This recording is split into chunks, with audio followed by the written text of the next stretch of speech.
Assalamualaikum and selamat sejahtera.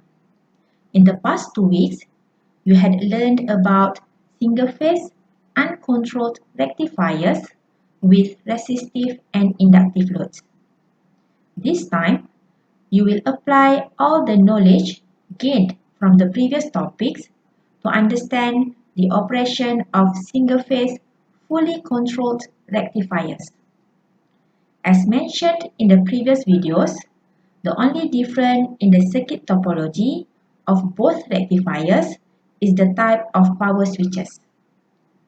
For this topic, we will only consider thyristors as the power switches of the controlled rectifiers. By using controllable power switches, hence, the operation of the rectifiers experience a slight change. To highlight the differences, I will begin all my explanation with uncontrolled rectifiers. First, we will start with the circuit topology. Based on the circuit of both half-wave and full-wave rectifiers, we can see that all the circuits are constructed using diodes. Now, let's convert the circuits to be controlled rectifiers. As you can see, the framework of each circuit is remaining unchanged except the power switches. Next, we will focus on the principal operation of the rectifiers. As discussed in the previous videos, I said it is easy to explain the principal operation by referring to the supply voltage waveform.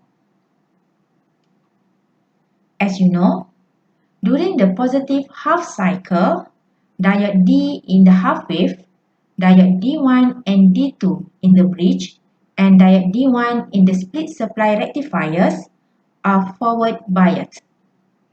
It is because the polarity of the anode terminals is positive. Automatically, the diodes are turned on and conduct the current. Now, we will consider the principal operation of controlled rectifiers. As you can see in the flowchart, the thyristors is not working in the forward bias even though the anode terminals is positive. Instead, the thyristors are ready to work in forward bias with the presence of a control signal. Once the control signal is applied to the gate terminals, the thyristors are turned on and conduct the current. In conclusion, the thyristors must meet two requirements before they can turn on. First, the polarity of the anode terminals must be positive. And second, the control signal is applied to the gate terminals. Meanwhile, during the negative half cycle, thyristor S in the half-wave rectifier is turned off. However, in the full-wave rectifier, thyristor S3 and S4 in the bridge and S2 in the split supply rectifiers are turned on when the control signal is applied. By considering the whole operation of the control rectifiers, we can conclude that the time of injecting the control signal determined the starting time of the current conduction. Based on the graph, the time is referring to the angle value at the x-axis. Then, we can use these equations to sketch voltage and current waveforms. In this video, I will not discuss how to derive these equations anymore, and you need to refer to the previous videos related to this topic. Now, we will consider a control rectifier with resistive load. Based on the circuit, we need to change the level of equation 3a, 3b, and the bottom waveform to Vt. Next, we will focus on the graph. Please remember that the thyristor can only turn on during the positive half cycle of the supply voltage. Thus, we just need to apply a control signal during that half cycle.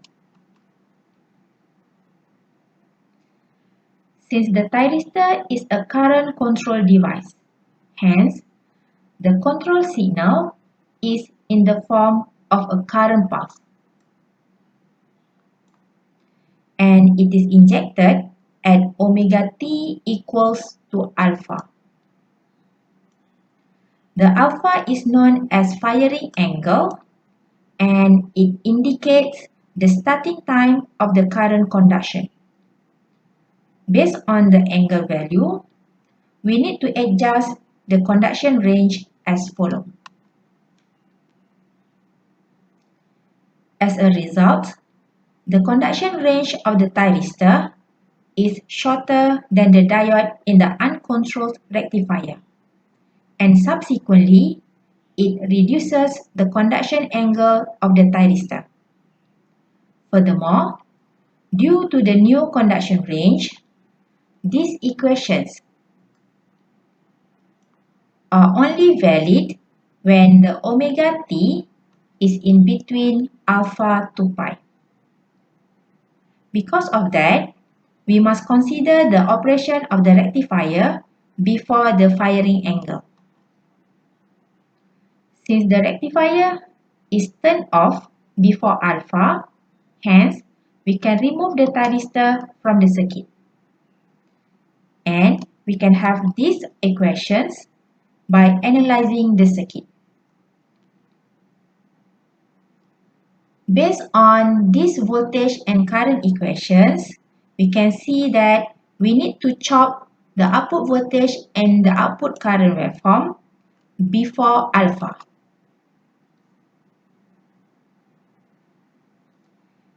Additionally, we need to sketch the waveform of the thyristor voltage as similar as the supply voltage waveform. According to the new output voltage and current waveforms, we can conclude that the function of control rectifiers is to chop the output voltage and output current waveforms at a specific angle. Hence, it reduces the output voltage supplied to the load. The output voltage can be controlled by regulating the firing angle. In a real application, controlled rectifiers play essential roles in supplying low or variable power application. As an example, control rectifiers are commonly used in uninterruptible power supply or UPS to regulate the charging of batteries.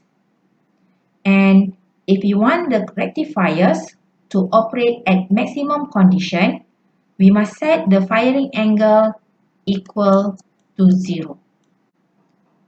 Now, we will apply the same principle on the operation of full wave rectifier with resistive load. Based on the graph, the control signal is applied at alpha equal to 0.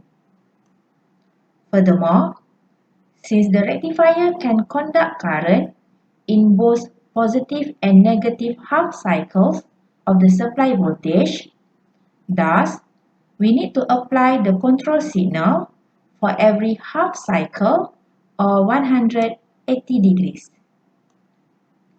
In this condition, the rectifier is supplying maximum power to the load.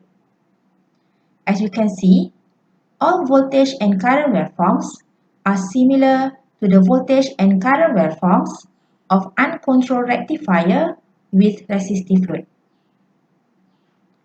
Next, I will shift the control signals to the right. Hence, the firing angle is not equal to 0 anymore. Due to the new firing angles, the conduction range of each thyristor reduces.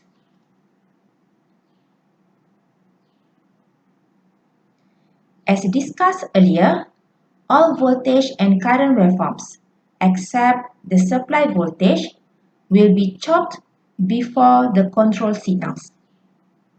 For the full wave rectifier, it happens at the starting of both positive and negative half cycles of the supply voltage waveform. I will show the transformation starting from the top waveform to the bottom.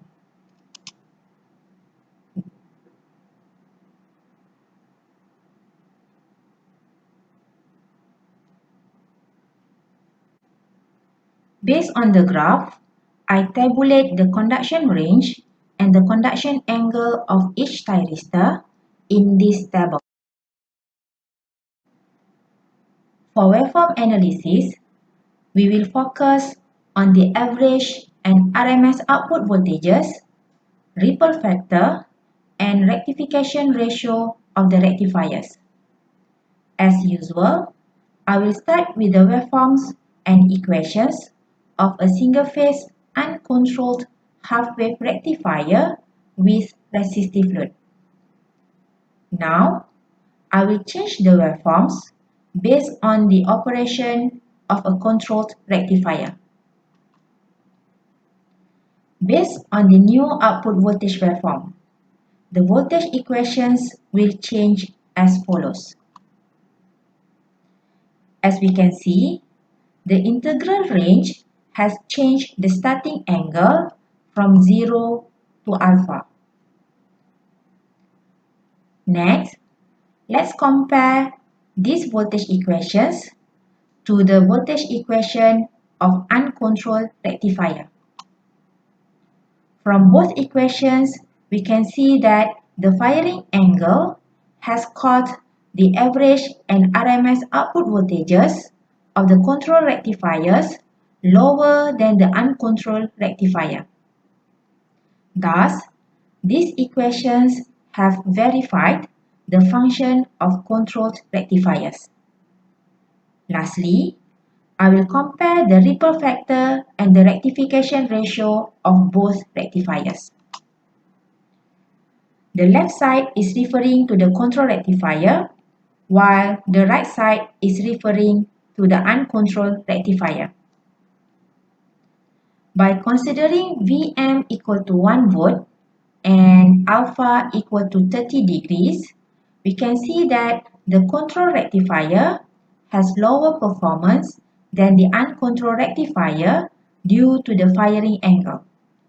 Based on this information, we can conclude that the firing angle is inversely proportional to the average and RMS output voltages and also the performance of control rectifiers. Lastly, I will show the differences in terms of waveforms and equations between uncontrolled full wave rectifier with controlled full wave rectifier supplying resistive load.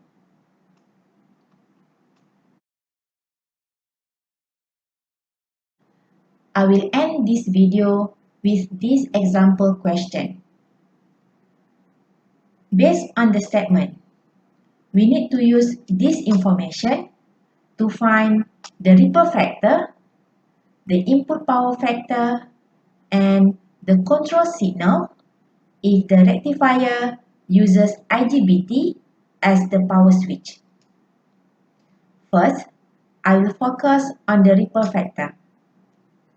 From this equation, the only parameter that we do not know is the RMS output voltage. And you can calculate the voltage value using this general equation. However, to solve this equation, you need to find the firing angle. And the angle can be found using the average output voltage equation. From this equation, the firing angle is equal to 39 degrees. And by using this angle value, then you can have the ripple factor equal to this percentage. Next, you can use this equation to find the input power factor. And lastly, for the control signal, we need to consider the transistor operation. Unlike thyristors that require a short control pulse to turn on, IGBTs require continuous current control signal to turn on. Hence, the answer for this question is as follows. That's all from me. I see you again in the next video.